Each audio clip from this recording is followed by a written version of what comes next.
Okay, so I'm going to talk about fillers. I think it's going to be a good complement to what I talked about yesterday, because yesterday I talked about fat grafting, which to me really got safer and better because of the advent of the cannula. But with the advent, for me, when I started in 2010 with the micro disposable cannula for fillers, I believe the safety and my ability to design and ability to reduce recovery periods has been dramatic. So the vascularity of the head neck area is rich, but you can still violate it. So my concern always with the needle is there's potential trauma and injury. In fact, two of my esteemed facial plastic surgery colleagues recently, 10 years, 12 years in practice, had issues near the angular artery coming up here in the labial artery and having issues with necrosis or incipient necrosis because of needle injections. So I'm about a 90-some% injection with cannula basis. So other thing that's important is when you're having a patient is to show her in the mirror all the asymmetries before you start fillers, because that's what their obsession is. And what I try to take my patients away from is the concept of asymmetry, but the concept of shadows and of ways of seeing the face, which I introduced a little bit about yesterday. So we're going to go back to this concept of aging and understanding halos and circles. So the first circle I want to talk to you about is the outer face. I think this outer face has been overly ignored because we're so obsessed with the central face, central cheeks, around the eyes, all those areas. But to me, this outer halo of the face is critical in how we interpret beauty and youth. In addition to that, there's also the frame around the eyes. And so traditional blepharoplasty is a standalone procedure. Removes too much tissue, in my opinion. It's a good complement, but my primary is volumizing. And then around the mouth is that third area of the halo or circle. So this is just a framework. I think it's very simplistic, but it's easy to adapt. When you start to see beauty, you can start looking at all those elements. And the easiest way to think about it is like a frame. So when I talk about hair transplants tomorrow, I'll be talking about how hair frames the face elegantly and makes the face look better. And this is a way to look at fillers and how to frame your aesthetic vision. So when you go back and look at this model of aging, now you start to see that the frame of the outer face, where the temple and the outer cheek area is more exaggerated with aging, the frame around the eye is lost, and the frame around the mouth has become more exaggerated. When you start to see those circles, you'll start to see how I like for you to envision to bring a person back toward a rejuvenated state.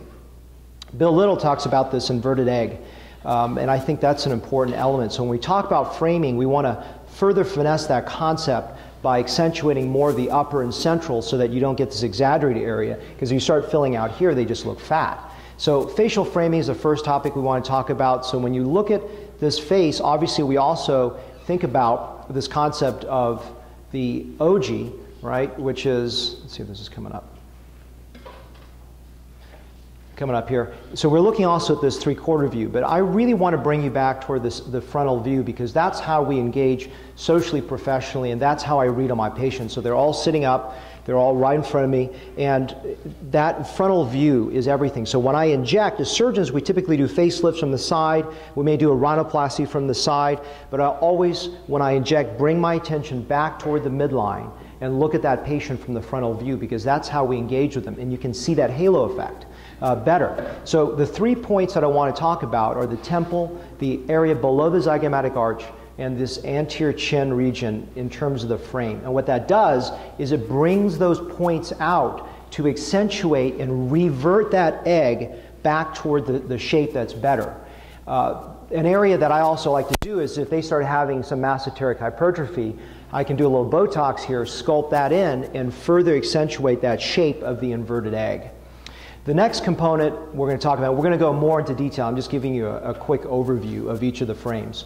So the eye frame, I went to a lot of detail yesterday, and I think a lot of those aesthetic values that I talked to you in great detail yesterday for the fat graft can be easily translated toward a filler. So filling the lateral highlight, filling the A-frame, but remembering not to convert an upper eyelid frame too aggressively when that person may not have had that in youth. And then the lower eyelid frame, which we'll talk about because it's a different approach strategy-wise when we're dealing with fillers than fat grafting. Well, I'll explain that in just a minute. And then finally, the mouth frame, which is just the nasolabial groove. For me, really, it's the canine fossa, the upper third, that's critical. And the anterior chin depression going up to the marionette line, but looking not just at lines, but looking at shadow points and really training your eye to see depressions and helping to manage shadows. Because as I said yesterday, I jokingly say I'm a good makeup artist because what makeup is covering shadows, improving highlights, and improving shape. And that's what good fillers really do, is they make people look like they have makeup on.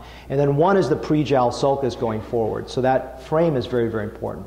So let's go back to the facial frame and break it down. Temple. So the temple is really, I break it down to where the conjoint tendon is, right, where we break that open for a brow lift, extending out laterally. And I do a lot of molding because there's an area that as you fill it, you do a lot of molding to really make it fill well. I'll talk about the products I prefer to use in a moment, but I just want to get the concept of how to address this. So I just have a cannula go up there and fill it. Now, if you're looking at the patient, as you're filling it, you always want to go back to the frontal view so you don't overfill them. And also you want to look at what are the maximal shadow points where the problems are. For example, that bone line depression, I'm looking for to see if I've actually ameliorated and improved that area very well. So that's important, only can be seen from the frontal view. So inject and go back to the frontal view and look again. And then as you go down to the cheek, remember as I said, look at the dynamic state. When you're filling the anterior cheek, be very careful because in a smiling position it could look too full. So what I want you to focus on is actually the bone caving inwards like this. So if you can just soften that. A lot of women, you first tell them, look, I'm not going to make you look fat. I'm not going to obliterate that. A lot of women say, I love that shadow point. But what they don't get is that the fact that you can see bone articulation of the outer cheek defines aging. So if I can just transform that into a soft tissue blending downward and create a convex arc of this oval we talked about yesterday, I think we can really make someone look good. And so that's just going arching upwards to get there, but always going the frontal view to look again. And then from the third point, this is very simple. It is looking at the shadow point there. And remember what I talked about yesterday, which is really looking at size parameters. If you've got full faces, narrow faces, sometimes what you want to do is widen a narrow face, and sometimes you want to narrow a full face. And I'll show you some examples, clinical examples at the end. So framing the eye. When I do the upper eyelid, I do a lot of molding. So I tell my patients, don't be disconcerted. I really want to, once I inject, I mold. The lower eyelids, not so much, but the upper eyelids, I mold a lot. And I just place in a plane of least resistance. When I'm doing the lower eyelids, it's the exact antithesis of the strategy for the lower eyelid with fat. When I do fat, I go perpendicular, I go deep, I release that arcus marginalis. When I use cannulas, I go parallel to the rim. So I find the easiest entry point that accesses most of it is about 2/3 out here. I can hit most of the tear trough and also out here. Sometimes I have to come back and have a horizontal component. If they have a long horizontal stretch of the mid portion, I go back and fill it this way. So what do I use? I know it's very frightening. I use a ton of Artefill. I've done close to 4,000 syringes. So far, no granulomas, always a risk. The reason I like it, I can place it right under the skin and not see the product. Otherwise, I'll use Belotero. It doesn't last as long, but at least it doesn't tindle as much, but it still can tindle, so I'm more conservative with the total volumes that I place. With around the mouth, I like really just looking at the shadow points, not so much being obsessed with the lines, although that's part of it. It's really getting to understand there's a shadowing effect around the mouth that I'm trying to soften. And how I see that again is I shut my left brain down for a moment and see aesthetically, am I making that person more attractive? Am I not just obliterating the line, but am I making that person look more attractive? I don't have any financial affiliations with any of the companies, although I've spoken with a couple of the companies that I use to try to improve their product, and it's actually been improved a lot. Soft fill. By the way, they also make a vibration device. It's funny, I've been playing with a vibration device to minimize pain for 6 months now, and then I walked into the Las Vegas meeting in June, and Cyril says, oh, by the way, do you see this thing? And it's like a 50 bajillion times better than the ones I was buying on Amazon. So he makes a really good product for about $100. Again, no affiliation. But he's really improved the lure lock. His major downfall was a very poorly constructed lure lock, but it's gotten a lot better. The Steriglide, I talked to them. They gave me some samples. I unfortunately lost them, but they had problems with being too sharp at the point, causing a lot of bruising, but they have great lure locks.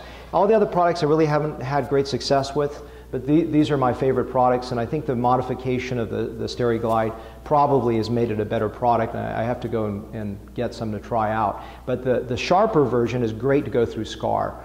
The soft fill has some problems getting through some scar tissue, but they really have improved their Luralox, so I want to give them a big bravo for that. And that's my primary workhorse.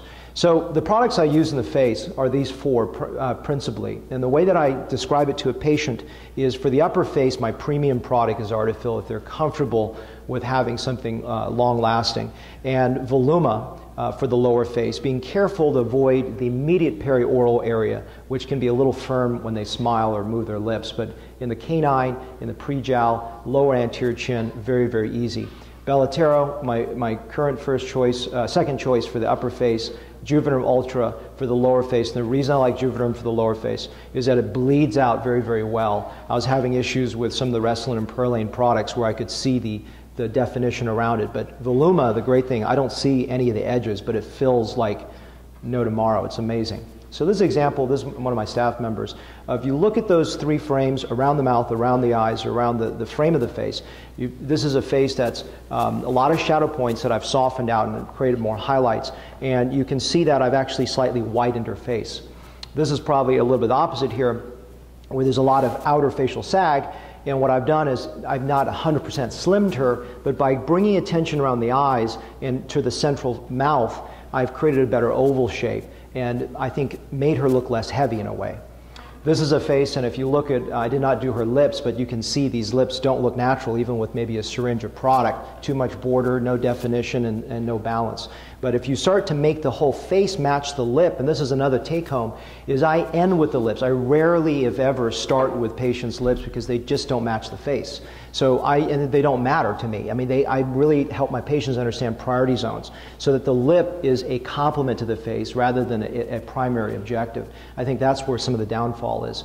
And I always tell my patients when you're even 28, which is not old, but your face is starting to narrow, you can't grate a large lip. They show me these Brazilian model photos, they're 22 years old, they can sustain a larger lip, but once you even get into your late 20s, early 30s and the face starts to slightly narrow, the lip doesn't match. And so you have to really understand lip shape, which is another talk. But this is almost 25 syringes of product. Because she could have had fat, but you know, she's a runner, mid-30s. She looks better 6 months later after really filling all those areas and creating the oval. This is a lady with almost 40 syringes of fillers done over 7 years. So in the same lighting, I'm taking it all in the same room with the same camera, same distance, no ambient light. And this is 35 on the left, and this is 42 on the right. Is she too fat? Well, that's maybe a taste issue. I don't think so. I think that for me, it's more of an aesthetically youthful look, but that's one of those things that you have to discuss with the patient. You don't make them chubby, you want to make them well designed. And so for me, this is a face that's too thin that I want to bring it and make it wider, but not overly filled in any area. And this is lips that are done that you can see that are a complement rather than a focal point of the face. So I always end with a slide. I always encourage you to use your right brain. You have to be technically good at what you do, but take a step back. Always look at your patients and do you bring them to a more of an attractive state, or have you just filled the line? Thank you.